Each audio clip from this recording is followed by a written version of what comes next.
एक नौजवान अपनी पत्नी की जलती चिता के सामने बैठकर फूट फूट कर रो रहा था। कुछ दिनों पहले उसके अपनी पत्नी से किसी बात पर बहस हो गई थी और उसने गुस्से में अपनी पत्नी को कुछ ऐसे शब्द बोल दिए थे जिसके बाद उसकी पत्नी ने आत्महत्या कर ली।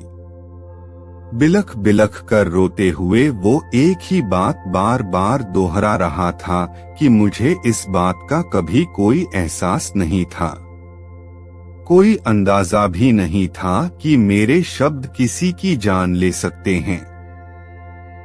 काश ये मुझे पहले पता होता कि मेरे शब्द किसी को कितना नुकसान पहुंचा सकते हैं, तो मैं अपनी जुबान पर हमेशा काबू रखता, उसे बांध कर रखता, हमेशा सोच समझकर उसका प्रयोग करता।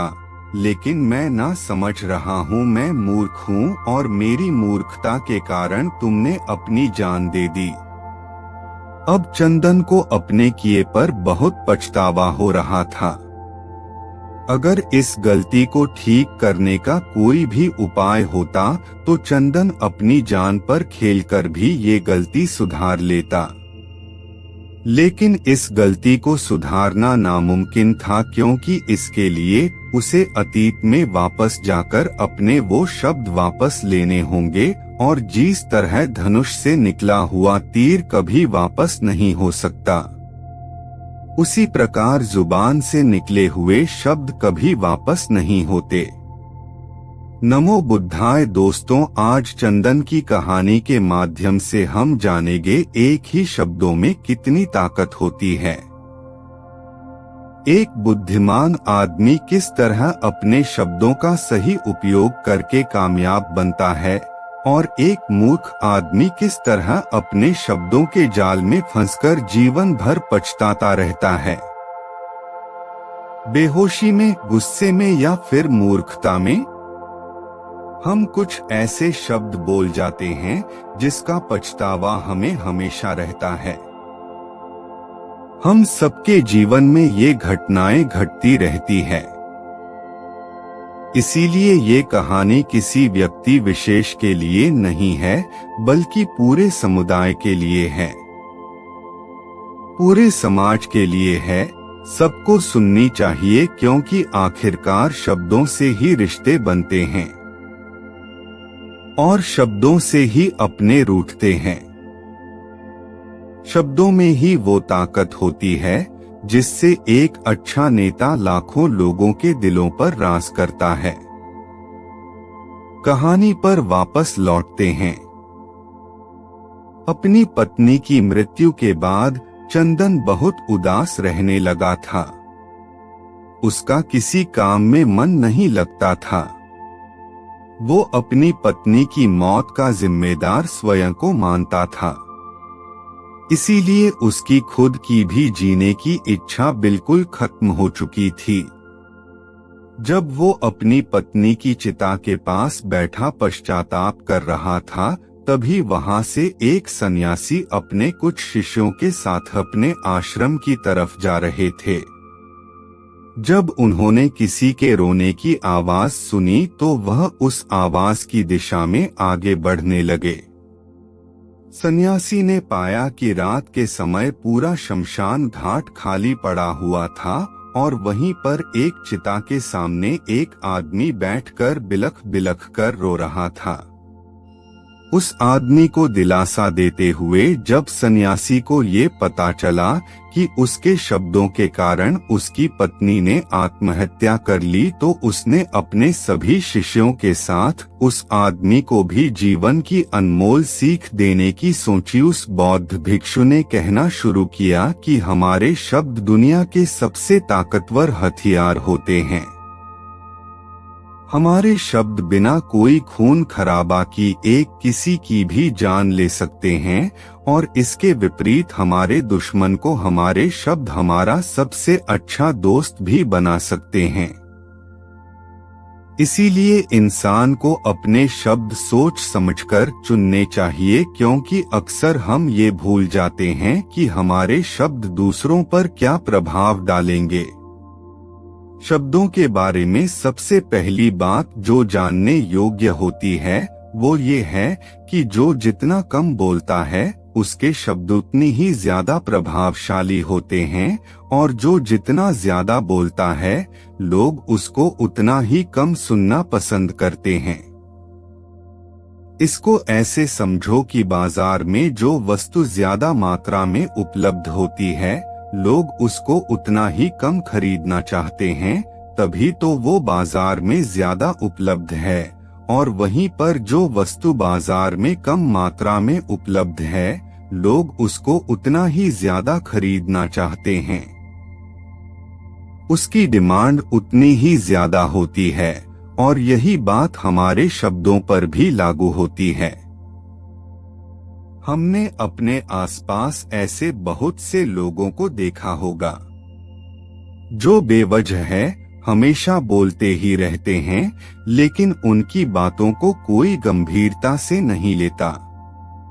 उस समाज में हास्य का पात्र बन जाते हैं, और वहीं पर जो लोग बहुत कम बोलते हैं लोग उसको सुनना चाहते हैं, उसकी सलाह लेना चाहते हैं, क्योंकि लोग समझते हैं कि वो बहुत बुद्धिमान है और वो बहुत सोच समझकर ही अपने निर्णय लेता है और तभी कुछ बोलता है। दूसरी सीख यह है कि अपने शब्दों को किसी का उपहास करने के लिए कभी भी इस्तेमाल मत करना।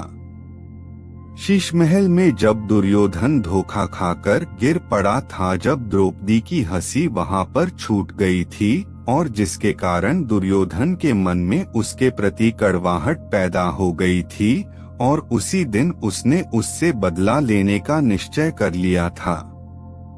अनजाने में मजे लेने के लिए आप जब भी किसी का उपहास करते हैं, दूसरों के सामने उसकी हंसी उड़ाते हैं, तो आपकी यही शब्द, आपकी यही प्रतिक्रियाएं उसको आपका सबसे बड़ा दुश्मन बना सकती है, और मौका आने पर ऐसा आदमी आपको धोखा भी देगा और आपसे ही अपनी हंसी का बदला लेने के लिए षड्यंत्र भी रचेगा।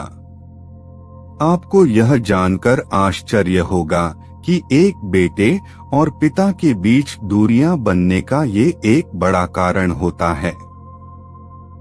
जब एक पिता बार बार अपने बेटे को नालायक बोलता है, अकेले में सलाह दें तो भी चले, लेकिन सबके सामने उसका उपहास उड़ाना, अपने बेटे को मूर्ख साबित करना, ये उस बेटे के मन में अपने पिता के प्रति ईर्ष्या का भाव पैदा कर देता है। अब वो बेटा अगर बुढ़ापे में अपने पिता की सेवा नहीं करे तो कोई आश्चर्य नहीं होना चाहिए, क्योंकि ईर्ष्या का बीज अपने बेटे के मन में खुद उस पिता ने भरा था। अब वो बीज बड़ा होकर पेड़ बन चुका है तो फल तो देगा ही। इसीलिए ये बात हमेशा याद रखने की होती है कि अपने बेटे की बुराई किसी दूसरे के सामने नहीं करनी है, वरना तो वो बेटा आपको अपना दुश्मन मानने लगेगा और पूरी जिंदगी बाप बेटे की यूं ही निकल जाती है। एक दूसरे को समझे बिना, एक दूसरे की भावना ये जाने बिना वो कभी खुलकर अपना प्यार एक दूसरे के लिए जाहिर ही नहीं कर पाते हैं, और सबसे ज्यादा ये चीज पिता और बेटे के बीच में देखने को मिलती है। इसीलिए अपने रिश्तों को अगर मजबूत करना है तो एक दूसरे की भावनाओं को समझना शुरू करो। एक खुशहाल पारिवारिक जीवन जीने के लिए ये जरूरी होता है कि हम अपने परिवार के सभी सदस्यों की भावनाएं समझते हैं, उनकी भावनाओं की कदर करते हैं, ना कि उन भावनाओं की वजह से उनसे ईर्ष्या रखते हैं या फिर जलन रखते हैं। इसीलिए सतर्क रहे, सतर्कतापूर्वक होशपूर्वक अपने शब्दों का चयन करिए। ऐसे शब्द कभी भी इस्तेमाल मत करिए जो दूसरे के मन को ठेस पहुंचाते हो, उसके मन को दुखी करते हो, क्योंकि दूसरों को दुख पहुंचाकर उनकी परिस्थितियों का मजाक बनाकर आप कभी खुश नहीं रह सकते। अगर आज आप अच्छी परिस्थिति में हैं, तो आपको कोई हक नहीं है कि आप दूसरे की कठिन परिस्थिति का मजाक बनाएं, क्योंकि इस समय की एक फितरत होती है, वो हमेशा बदलता रहता है।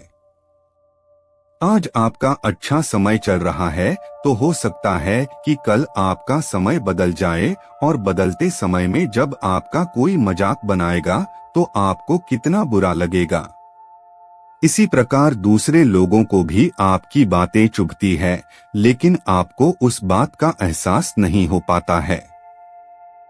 दूसरे की कठिन परिस्थिति में ऐसे शब्दों का इस्तेमाल करिए जो उसे सहानुभूति प्रदान करें, उसे हिम्मत दे, उसे आगे बढ़ने का हौसला प्रदान करें, ना कि उसका उपहास बनाए, ना कि उसका मजाक बनाए। तीसरी बड़ी सीख जो शब्दों की ताकत के बारे में हमें ज्ञान देती है, वो ये है कि मौन का अभ्यास करने से, चुप रहने का अभ्यास करने से ही हमें शब्दों की सही ताकत का अंदाजा लग पाता है। जब तक हम सिर्फ बोलते रहते हैं, तब तक हमें शब्द व्यर्थ लगते हैं, और जब हम मौन रहने का अभ्यास करते हैं, तब हमें शब्द मोती की तरह मालूम होते हैं। तब हमें पता चलता है कि शब्दों की अपनी कितनी ताकत होती है, और वो किसी की जिंदगी को कैसे बनाया बिगाड़ सकते हैं। इसीलिए ज्यादा से ज्यादा चुप रहने का यानी कि मौन रहने का अभ्यास करिए। ध्यान साधना ये करने से इंसान का मन भी शांत हो जाता है, और वो अंदर से मौन रहना सीख जाता है, और जब वो अंदर से मौन होता है, तभी उसके अंदर अभूतपूर्व शक्ति का जन्म होता है, जिसे वो महसूस कर पाता है। इसीलिए ध्यान साधना का अभ्यास करते करते अंदर से मौन होते चले जाइए, और जब आप अंदर से मौन हो जाएंगे तभी आपको असली आनंद का अनुभव होगा, तभी आपको ये सत्य पता चलेगा, तभी आपको ये अनुभूति होगी कि आपके शब्दों में आपकी भावनाएं छुपी होती है। आपके मन में जो चल रहा होता है वो आपके शब्दों के माध्यम से बाहर आता है। किसी की भी मन की बात जानने के लिए सबसे आसान तरीका है कि उसके शब्दों में छुपी भावनाओं को समझें।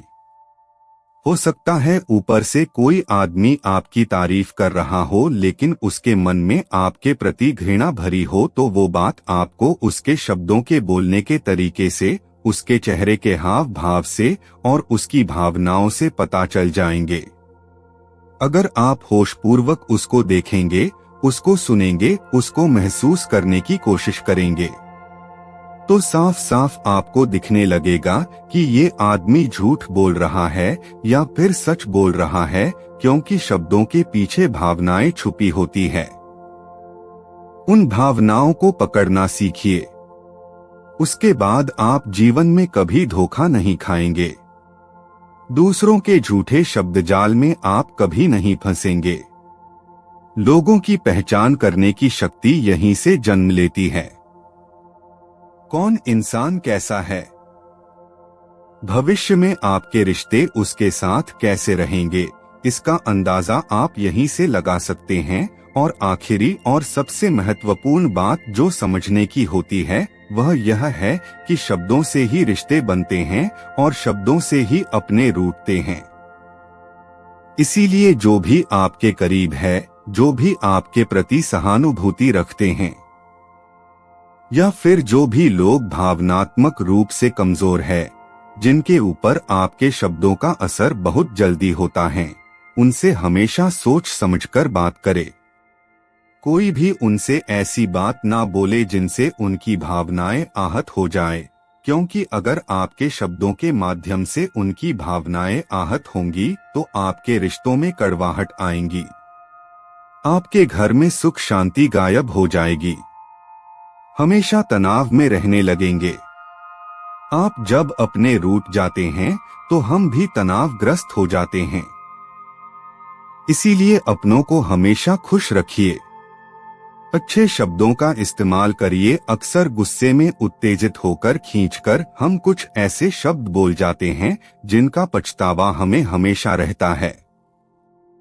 पति अपनी पत्नी से, बाप अपने बेटे से ऐसे शब्दों का चुनाव करके बात करिए जिससे कि आपके रिश्ते और ज्यादा मजबूत हो, क्योंकि आप उनके सबसे ज्यादा करीब होते हैं और आपके शब्दों पे सबसे ज्यादा प्रभाव डालते हैं। दूसरे क्या कहेंगे, उनको कोई फर्क नहीं पड़ेगा, लेकिन आप क्या सोचते हैं, क्या कहते हैं, उसका उनके ऊपर गहरा प्रभाव पड़ता है। इसीलिए उनके प्रति तो कम से कम संवेदनशील रहना सीखिए, जिससे कि आपके घर में हमेशा सुख और शांति बनी रहे, आपका जीवन बिना तनाव के शांति पूर्वक बीते। इस तरह उस आदमी को दिलासा देकर वह बौद्ध भिक्षु अपने शिष्यों के साथ आश्रम के लिए प्रस्थान कर गए। तो दोस्तों, कैसी लगी है कहानी आपको कमेंट सेक्शन में जरूर बताना, और अच्छी लगी हो तो इस चैनल को सब्सक्राइब करके नोटिफिकेशन बेल को जरूर प्रेस कर देना। तो मिलते हैं अगली कहानी में, तब तक के लिए अपना ख्याल रखें।